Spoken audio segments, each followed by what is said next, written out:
નમસ્કાર વિદ્યાર્થી મિત્રો, વેટ ડિજિટલ એજ્યુકેશનમાં આપનું સ્વાગત છે।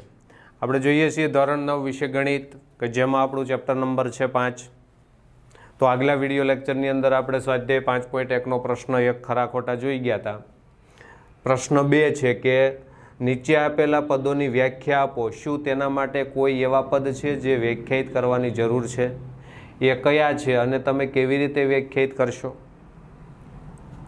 તો પહેલું આપણને આપ્યું છે કે સમાંતર રેખાઓ।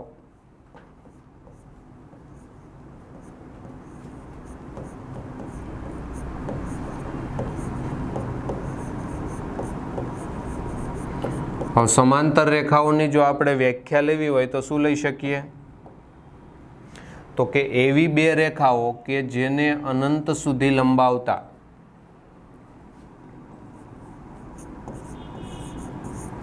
એવી બે રેખાઓ કે જેને અનંત સુધી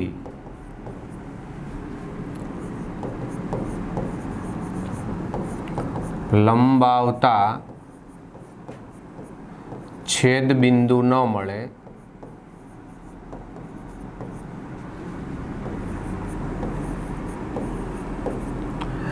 તેવી રેખાને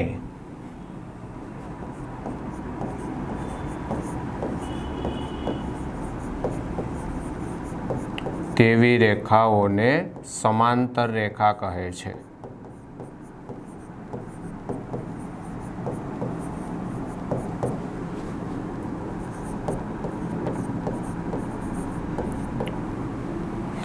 ત્યાર પછી બીજું છે લંબ રેખાઓ। તો લંબ રેખાઓની જો આપણે વ્યાખ્યા લેવી હોય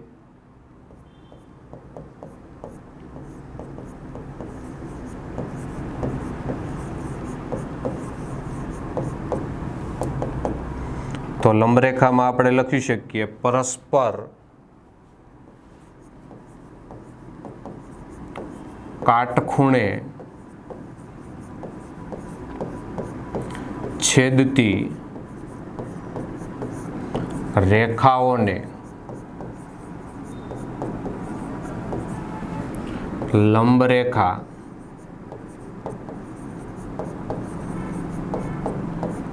કહે છે।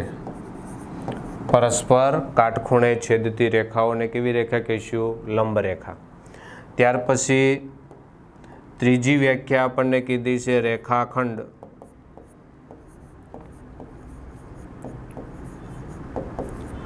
તો આપણે એને યુક્લિડની ભાષામાં જો જવાબ આપવો હોય તો શું આપી શકાય? શાંત રેખાને રેખાખંડ કહે છે।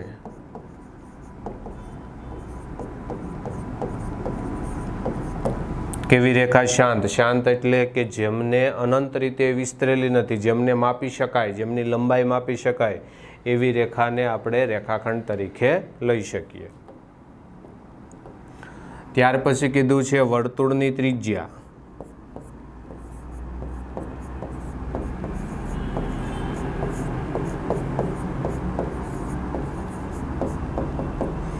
તો એમની વ્યાખ્યા આપણે શું આપી શકીએ? જે રેખાખંડનું એક અંત્ય બિંદુ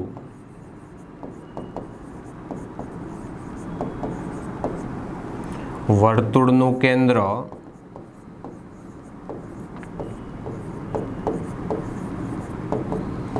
અને એક અંત્ય બિંદુ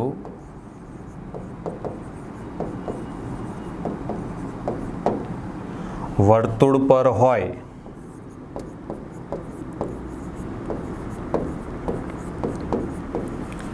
તેવા રેખાખંડને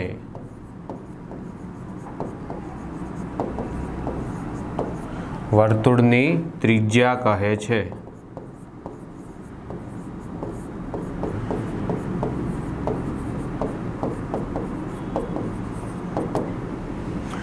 અને ત્યાર પછી પાંચમી વ્યાખ્યા આપણને પૂછી છે ચોરસ।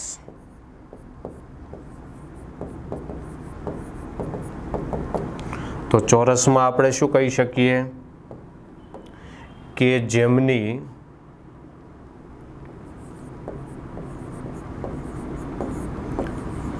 ચાર બાજુઓ સમાન અને ચારેય ખૂણા કાટખૂણા હોય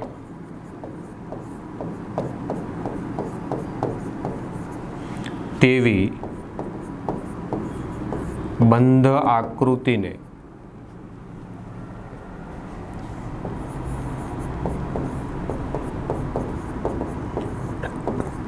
ચોરસ કહે છે.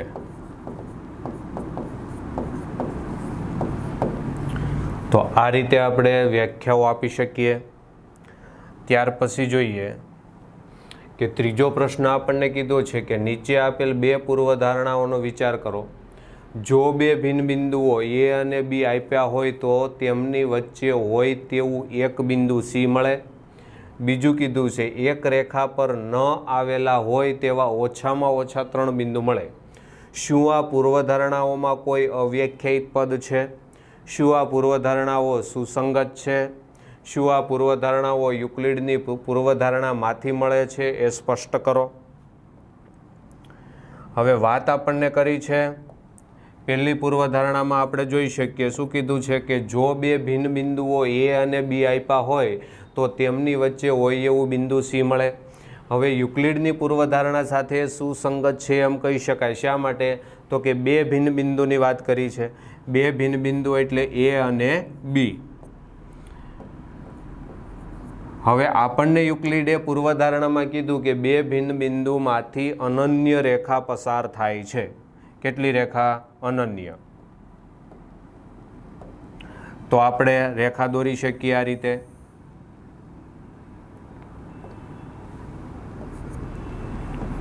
અનન્ય એટલે એક અને માત્ર એક. ત્યાર પછી યુક્લિડે આપણને એવું પણ કીધેલું કે એક બિંદુમાંથી સીધી રીતે બીજા બિંદુમાંથી પસાર થતી રેખા એટલે સીધી લીટી એટલે રેખા. તો આપણને એવું કીધું છે કે વચ્ચે સી બિંદુ હોઈ શકે. તો આપણે એ પણ જાણીએ છીએ કે રેખા એ બિંદુઓનો ગણ છે. તો એ અને બી વચ્ચે સી બિંદુ હોઈ શકે એ વાત સત્ય છે, કારણ કે બિંદુઓનો ગણ હોવાથી એ અને બી વચ્ચે અસંખ્ય બિંદુઓ હોઈ શકે છે. બીજું આપણને કીધું છે કે એક રેખા પર ન આવેલા હોય તેવા ઓછામાં ઓછા 3 બિંદુ મળે. ઓછામાં ઓછા 3 એટલે 3 થી ઓછા નહીં પણ 3 કરતાં વધારે. તો આપણે જોઈ શકીએ કે પૂર્વધારણામાં યુક્લિડની પૂર્વધારણામાં આપણને કીધું છે કે ઓછામાં ઓછા 2 ભિન્ન બિંદુ હોય તો આપણે રેખાને નિશ્ચિત કરી શકીએ. તો અહીં વાત કરી છે ઓછામાં ઓછા 3. તો એ યુક્લિડની પૂર્વધારણા સાથે સહમત થતી સુસંગત નથી એમ કહી શકાય, કારણ કે 2 બિંદુ તમે જોઈ શકો કે 2 બિંદુ હોય તો પણ રેખા આપણે નક્કી કરી શકીએ છીએ. એ પાછા ઓછામાં ઓછા 2. 2 થી વધારે હોય પણ 2 થી ઓછા ન હોય. જ્યારે અહીં આપણને કીધું છે કે ઓછામાં ઓછા 3. તો 3 હોય તો રેખા તો આપણે મેળવી શકીએ, 2 હોય તો પણ મેળવી શકાય છે. બરાબર છે. પછી ચોથા પ્રશ્નમાં આપણને શું કીધું છે કે જો એસી બરાબર બીસી થાય તેવું બિંદુ સી એ અને બીની વચ્ચે હોય તો સાબિત કરો એસી બરાબર 1/2 AB છે. આકૃતિ દોરીને તેને સ્પષ્ટ કરો. હવે આમની આપણને આકૃતિ દોરવાની કીધી છે તો આપણે આકૃતિ બનાવીએ. આ છે આપણી રેખા. કઈ રેખા કીધી? AB બરાબર BC થાય તેવું બિંદુ સી એ અને બીની વચ્ચે છે. આ બિંદુ એ, આ બિંદુ બી અને વચ્ચે બિંદુ કયું આપ્યું છે? સી. હવે શું કીધું? એસી બરાબર બીસી. તો આપણને આ પક્ષની અંદર આપી દીધું છે એસી બરાબર બીસી. એટલે આ બંને ભાગ આપણા કેવા થશે? સરખા. સાબિત કરવાનું કીધું છે એસી બરાબર 1/2 AB. તો હવે આપણે આના આધારે એબીનું મૂલ્ય લેવું હોય તો એબી બરાબર એસી પ્લસ બીસી મળે કે ન મળે? એબી બરાબર એસી વત્તા બીસી એટલે બંને ટુકડાના સરવાળા જેટલું થાય. હવે તમે જોઈ શકો ઉપર આપણને કીધું છે એસી બરાબર બીસી.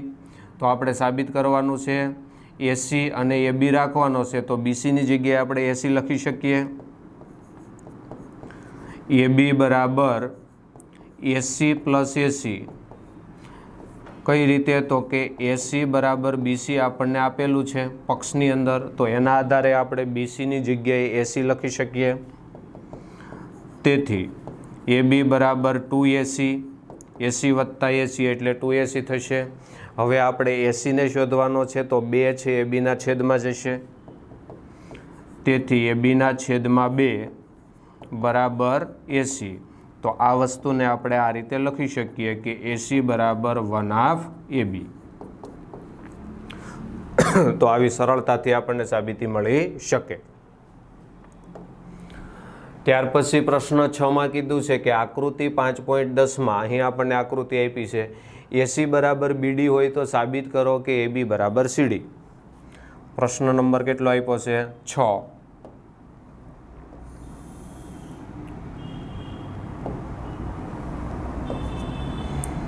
આ રીતની આપણને આકૃતિ આપી છે. અહીં બિંદુ કયું કીધું છે? એ બિંદુ, ત્યાર પછી બી બિંદુ, ત્યાર પછી સી બિંદુ અને ત્યાર પછી ડી બિંદુ. હવે પક્ષની અંદર આપણને કીધું છે કે એસી બરાબર બીડી. આ આપણો પક્ષ છે. સાબિત આપણે શું કરવાનું છે? એ બી બરાબર સીડી. હવે એસી બરાબર બીડીમાં આપણે આગળ વધીએ તો એસી બરાબર આપણે શું લખી શકીએ? તો કે એ બી વત્તા બીસી. એથી સી સુધીનું અંતર એ બી વત્તા બીસી 2 ટુકડાની અંદર વહેંચાય છે. એ જ રીતે બીડી બરાબર આપણે શું લખી શકીએ? તો કે બીડી બરાબર બીસી પ્લસ સીડી. આવું લખી શકાય. હવે પક્ષ જે આપણને આપ્યો છે એના આધારે આપણે જઈએ, આની અંદર એ મૂલ્ય મૂકી દઈએ તો આપણને કીધું છે એસી બરાબર બીડી. એસીના સ્થાને શું મૂકી શકાય? તો કે એ બી પ્લસ બીસી બરાબર બીડીના સ્થાને પણ શું લખી શકાય? બીસી પ્લસ સીડી. હવે તમે જુઓ કે બંને બાજુ બીસી આપણે કેન્સલ કરી શકીએ, તેથી આપણને મળશે એ બી બરાબર સીડી. તો આ રીતે આપણને સાબિત કરવાનું કીધું હતું. એ બી બરાબર સીડી આપણે જોઈ શકીએ. પ્રશ્ન 7 કીધો છે કે યુક્લિડના સ્વયંસિદ્ધ સત્યોની યાદીમાં આપેલ સ્વયંસિદ્ધ સત્ય 5 એ એક સનાતન સત્ય કેમ માનવામાં આવે છે? યાદ રાખો કે આ પ્રશ્ન 5મી પૂર્વધારણા સાથે સંબંધિત નથી. 5મું સનાતન સત્ય, તો 5મું સનાતન સત્ય શું હતું? અડધું છે એ આખા કરતાં નાનું હોય અથવા એને આખું છે એ અડધા કરતાં મોટું હોય. આ રીતનું એનું સનાતન સત્ય છે.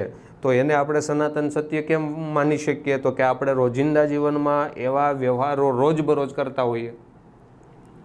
માની લો કે તમે સફરજન ખાઈ રહ્યા છો, તો આખું સફરજન અને અડધું સફરજન તમને સ્પષ્ટ દેખાય કે આખું સફરજન છે એના ભાગ કરતાં હંમેશા મોટું હોય છે. કેવું હોય છે? કોઈ પણ પદાર્થ, કોઈ પણ વસ્તુ લ્યો તો એ આખી વસ્તુ છે એના ભાગ કરતાં હંમેશા કેવી હોય છે? મોટી હોય છે. એટલે એમને સનાતન સત્ય માનવામાં આવે છે. બરાબર છે. તો આ રીતે આપણે સ્વાધ્યાય 5.1 જોયું. હવે પછી જ્યારે આગલા વિડીયો લેક્ચરમાં મળીએ ત્યારે આગળની વાતો જાણીશું. તો આ વિડીયો લેક્ચરમાં આટલું રાખીએ. અસ્તુ. જય હિન્દ, જય ભારત.